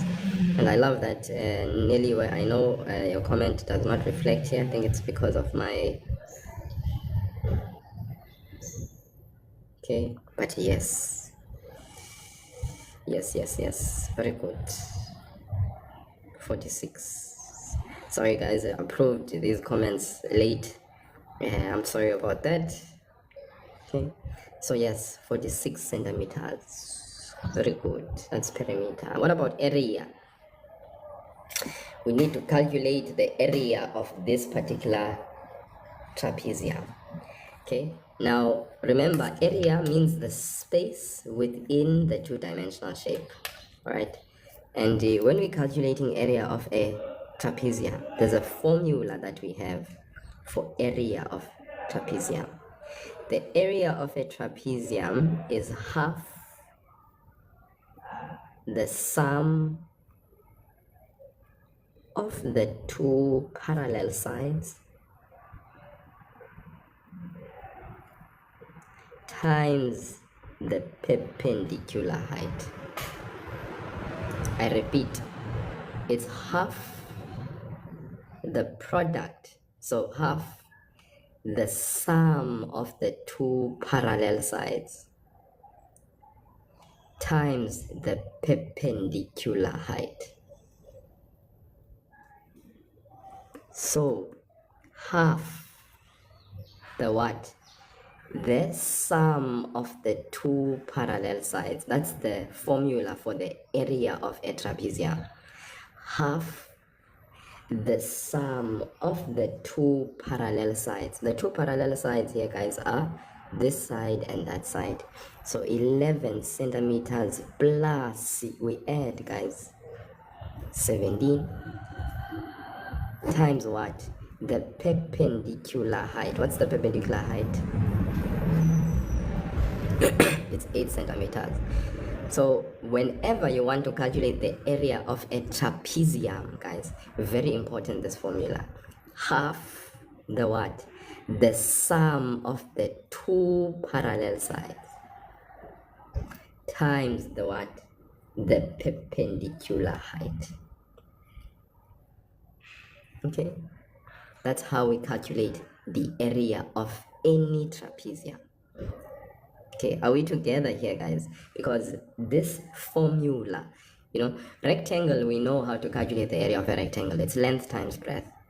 But the area of a trapezium is half the sum of the two parallel sides in brackets, 11 centimeters plus 17 times the perpendicular height. If they were not parallel, you are going to use the method of trapezium. Now, I don't understand what you mean by that. That you need to explain to me. I don't know what you mean by the method of trapezium if they were not parallel. Guys, a trapezium by nature has one pair of parallel sides. Please, guys. Okay. A trapezium, by definition, has one pair of parallel sides. So it is not a trapezium if there are no parallel sides, if there's not a pair of parallel sides. Okay, so it's always the sum of the two parallel sides. Okay, this is embedded in the formula of the calculation of the area of a trapezium. So sum of two parallel sides means the sum of the parallel sides, of the parallel sides. Okay, because if you're saying two parallel, it's like I'm saying two pairs of parallel sides, but you get the point. The sum of the pair. Okay, the sum of the parallel sides. That's what I'm saying in other words. So 11 centimeters and 17 centimeters are the two sides that we are talking about here that are what? That are parallel. Okay, so you add those two. So it's like saying half 11 plus 17 is 28. Then you are timesing it by 8. Alright, guys. The half of 8 is 4, and then 4 times 28. Or you can say the half of 28 is 14, and then 14 times 8. So that should be nice and simple for all of you. You should be able to see the answer very nicely and write the appropriate unit at the end of the answer with its measure, which is square units. Okay, 11 plus 17, guys, is 28. The half of 28 is 14. 14 then times the 8. That's what I mean. 14 times 8. It can't be 224, mabosa. Yavusa, mabosa. Yavusa. 112 centimeters squared. Not 224, Michelle. Please, guys, take note. When you are multiplying, this is half times 28. You get an answer. Half times 28 is 14. Then you take the 14, you multiply by 8. This is we can't, for multiplication, we don't distribute half and distribute. You see, we're saying half times 28 is 14. Then 14 times 8 is 112. You know, and let's be careful there. We'd hate to butcher it just as we are getting to the end. You know, having gone such a beautiful length, and then we mess up at the end. You know, sabotaging life and all that we know it to be. That is good about it.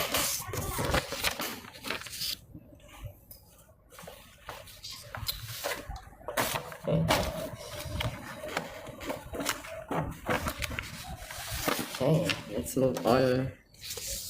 Yes, very good. RIP. RIP is giving you some tips there as well. Nice tips. Nice tips.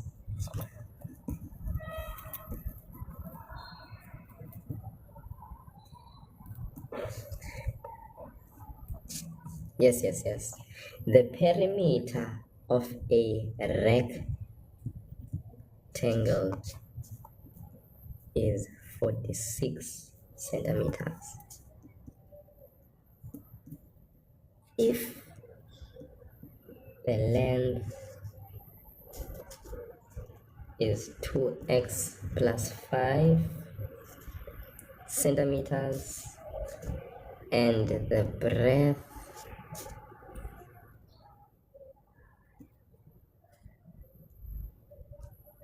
is what? Is x plus 6 centimeters. Then the question they're asking is calculate the area of the rectangle.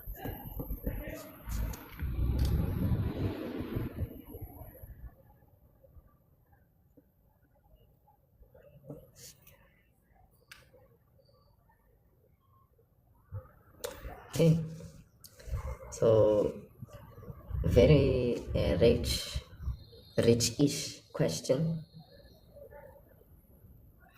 The perimeter of a rectangle is 46 centimeters. Now they're saying if the length is 2x plus 5 centimeters and the breadth is x plus 6 centimeters, we need to calculate the area of the rectangle. It's interesting that many times learners tend to have a hard time, or you guys tend to have a hard time, the minute we have your dimensions in terms of x. You know, we don't have a specific numerical value, but then we have the dimension in terms of x. So what we need to first understand before we even do anything here is that what are we given? What is in the statement? In the statement we are given the perimeter of a rectangle, which is what? 46 centimeters. Now they are saying if the length is this and the breadth is that, we need to calculate the area of the rectangle. Before we even get to the place where we calculate the area of the rectangle, we need to use this towards our advantage to finding the actual dimensions of this rectangle. I have a visual image in my head. There's no diagram, but they said the length is 2x plus 5, and then they said the breadth is x plus 6, and supposedly this is basically supposed to give me a total perimeter of 46 centimeters. So that means my perimeter is 46 centimeters. And what is the formula for perimeter?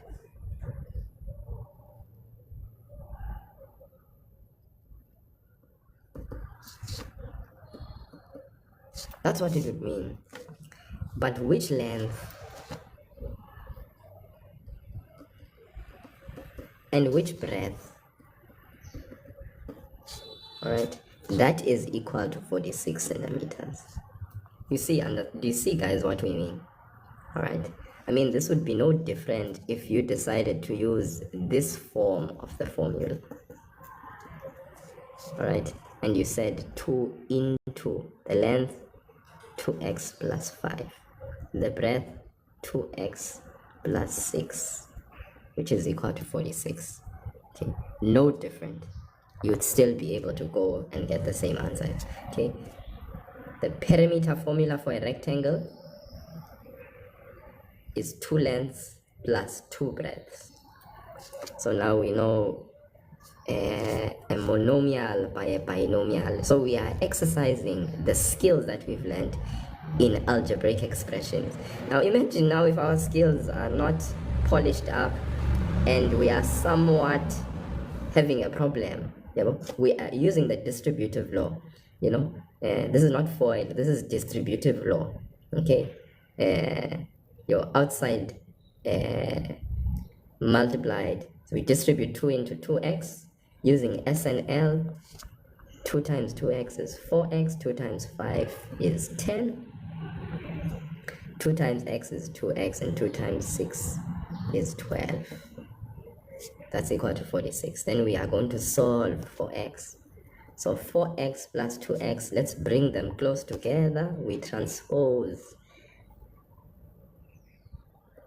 12 is negative 12.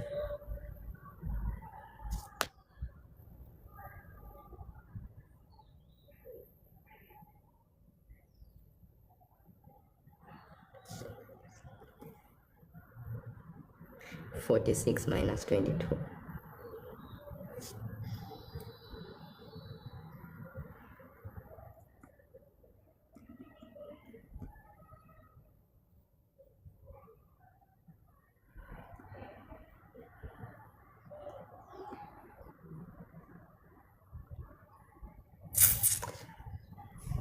Six x is equal to what?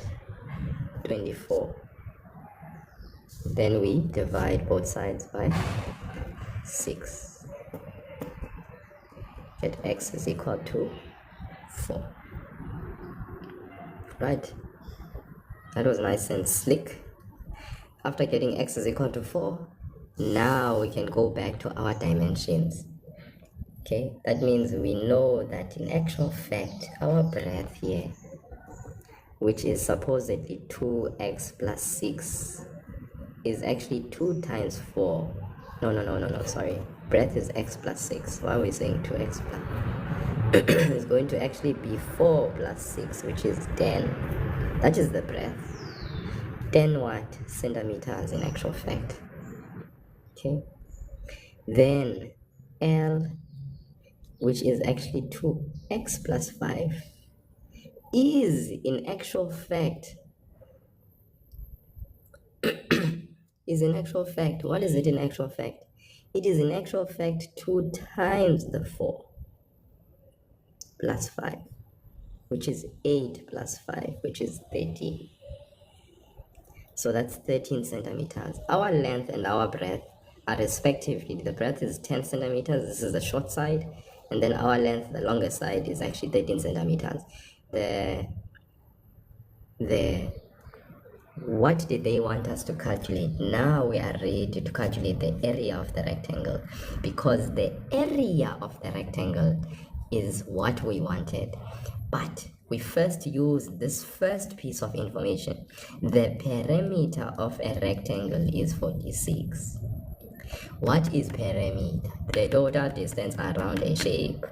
If the length is in terms of x and the breadth is in terms of x, then calculate the area of the rectangle. So hold up, before we get into area, let's first find out what is the value of x using our dimensions and using the perimeter formula for a rectangle. 2 length plus 2 breadth is equal to 46. We substitute the length in terms of x, we substitute the breadth in terms of x, we solved for x, we got x is equal to 4. Then we took our x value, we go and plug it in to get the actual number values of the breadth and the length, because currently our length and our breadth was in terms of x. Guys, the wording, this is in terms of x, the length and our breadth. But the minute we find x is equal to 4 and we substitute back into those dimensions to get the actual length, now we don't no longer have the length in terms of x. We actually have the actual values of the breadth in centimeters, and then go and calculate the area of the what? Of the rectangle. What is the area of the rectangle? The formula for area of the rectangle is length times breadth. What's the length? It's 13 centimeters. What's the breadth? It's 10 centimeters. What is the area? You tell me, and I will wait for you to comment in the comment section. What is the area of the rectangle? 13 centimeters times 10 centimeters gives us a whooping, sweet, beautiful answer of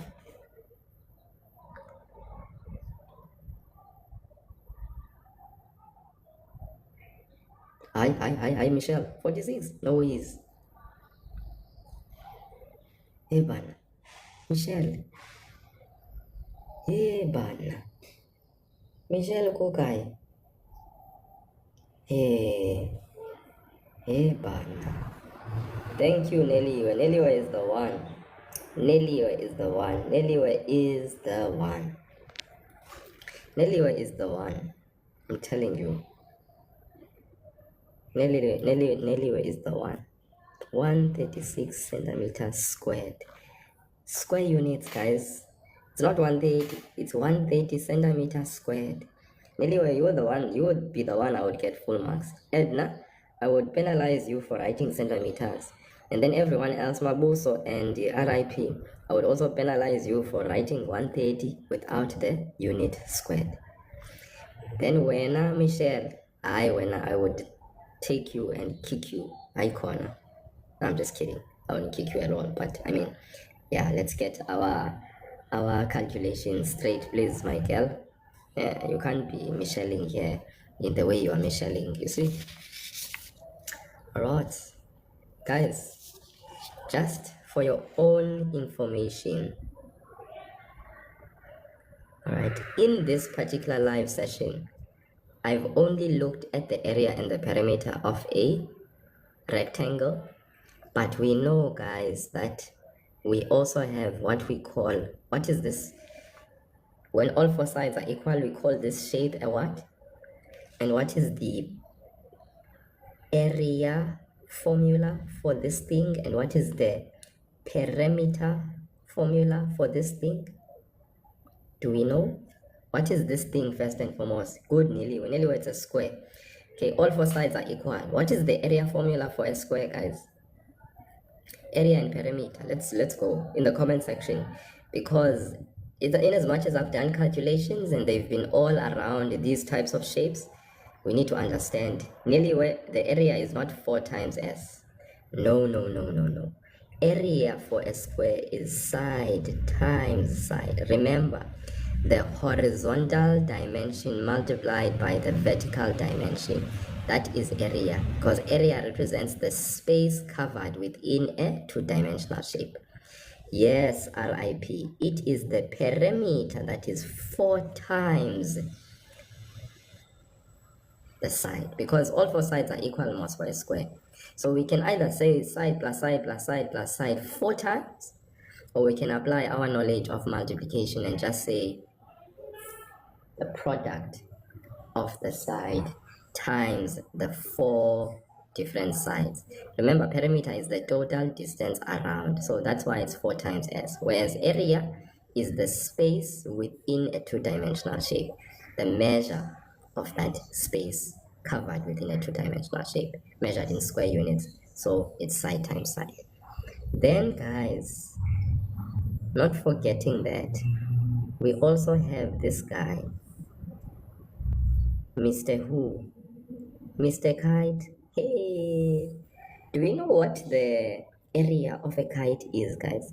How do we calculate the area of a kite? I'm just throwing those out there. Okay, and I will leave the rest to you to go and actually find out the areas and the parameters of other two-dimensional shapes, because the well versed you are in knowing how to calculate the parameters and the areas for these shapes, the better it is for you when it comes down to calculations. Okay, the area of a kite, guys, this is Mr. Kite Mouse. It's going to be half the product of the two diagonals. Okay, there are two diagonals that a kite has, Mouse: the long diagonal and the short diagonal. So you say half the product of the two diagonals. That is the area of a kite. I know some people would go ahead and actually calculate the area of this triangle and the area of this triangle using half base times height. You could do that as well, but it's long. All right, once you know the lengths of the diagonals, guys, you can actually use half the product of the two diagonals to calculate the area of a kite. And then obviously with perimeter, it's simply measuring, because almost with a kite you have two pairs of adjacent sides that are equal. All right, so obviously that would be area is equal to 2 times your length of your one pair of adjacent sides plus 2 times the length of your two other pair of adjacent sides, or you could just simply add all the 4 sides of that particular kite. So I'm not going to write the formula down, but I mean you get the picture, right? You get the picture. Triangle. Hey, bana. If the triangle is acute and there's a perpendicular height inside, as opposed to when the triangle is obtuse and the vertical height we know is simply a representation of the apex to the base, okay, the vertical height, then of course we know that the area of that triangle will be given by half the base times the perpendicular height. Which base for an acute angle triangle? It is the base that is at the foot of the perpendicular height. Which base, when it comes to an obtuse angle triangle, it is the length of the base from, right? Not from its perpendicular height, this length from here to there. No, it's the base from here to there. That is the base. This would be the perpendicular height. All right. Okay, so it's half base times the perpendicular height for a what? For the triangle. And then if you want to calculate the perimeter, you just simply add the 3 sides, because most with triangles there are different types of triangles, so you would just add the 3 sides, whatever type of triangle it is, for perimeter. Okay, so this is just me kind of exposing you to some. I leave it to you to go and find the formulas for the area and perimeter for what? For a rhombus, for a parallelogram. Okay, it would be good for you to know these things. Rhombus and a parallelogram. How do you calculate the area and the perimeter for a rhombus and a parallelogram? So I'll leave that up to you, and I leave it up to you to use your textbooks, to use past papers, to practice more and get yourself refined in the world of two-dimensional area and perimeter. Thank you so much, guys. It was a blast having you guys be on the live. I appreciate you, all 96 of you, the ones who have been loyally with me since the beginning of the live. You guys have been amazing. Or to all those that have been generous enough to throw either a gift there and there, I appreciate you. Thank you so much, guys. I appreciate the heart means. I appreciate the likes. I appreciate the roses that have come. I appreciate the one donut, which was basically the biggest gift I got in the live today. Thank you so much. You guys are the best, and please continue to practice, and level up in your mathematics. The more you do, the more familiar you are with the content. Obviously, that means higher and higher marks. We can level up and get those awesome, amazing marks. Maths is a game, guys. We must play it. We must level up, play it, level up, play it, level up, and level 7 it all the way. Thank you, thank you. It was great. Have a beautiful and amazing day up ahead. Right? And to those that maybe are joining in and are like, I missed this, I'm actually coming in as he finishes and concludes. Well, what I do is I actually do download and save this video, upload it onto my YouTube channel. You can always watch the raw, unedited version of this particular live session with me rambling and sharing a lot of things onto the YouTube channel. You can check it out. Thank you so much. Have a blessed and amazing day. Thank you, thank you, thank